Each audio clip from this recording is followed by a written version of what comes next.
Hola niños, buenas tardes. Hoy día vamos a comenzar la clase de Ciencias Naturales con la unidad número 4, que se trata de los ecosistemas.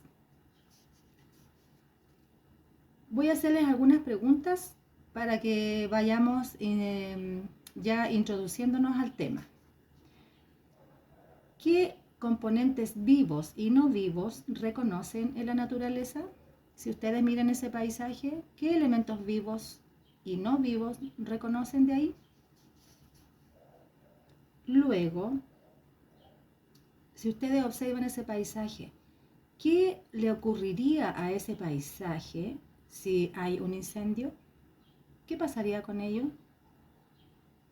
Y la tercera pregunta, ¿cómo deben cuidar la naturaleza?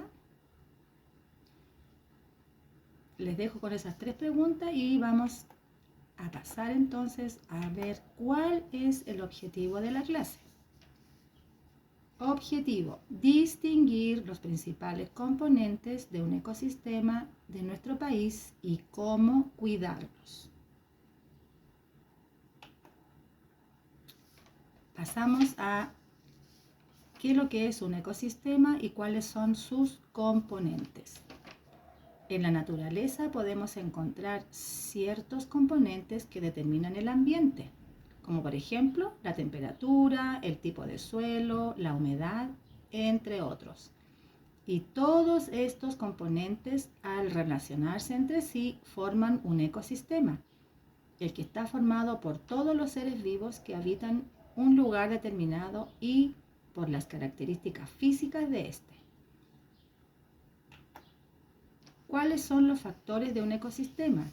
Dentro de los factores o componentes de un ecosistema podemos encontrar los componentes bióticos, que son todos los seres vivos que habitan en él. Por ejemplo, los animales, las plantas, los hongos y las bacterias. Y los componentes abióticos, que son los componentes no vivos que determinan las condiciones del ambiente, como por ejemplo el agua, la temperatura, la luz, el suelo, la humedad, el aire y las rocas. Entonces tenemos dos tipos de factores o de componentes de un ecosistema, que son los componentes bióticos y los componentes abióticos. Nuestra primera actividad entonces va a ser observar las siguientes imágenes y identificar los factores bióticos y abióticos que se encuentran en ella, y los van a escribir en su cuaderno. Tenemos entonces los factores bióticos. ¿Cuáles serán ahí los factores bióticos o aquellos que tienen vida o los seres vivos? ¿Cuáles serán?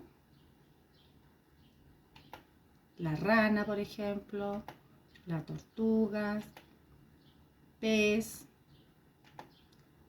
el pasto. Y después tenemos los factores abióticos o los factores que no tienen vida. ¿Cuáles serán estos?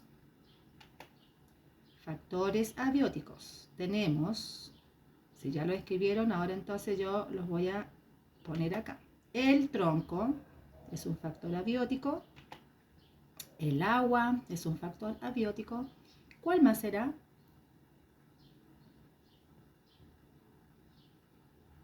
Listo. Cuidados de un ecosistema. Tanto los componentes bióticos o abióticos que se relacionen entre sí dentro de un ecosistema permite la existencia de este. Sin embargo, si alguno de los factores bióticos o abióticos cambia, se pueden producir graves alteraciones en él.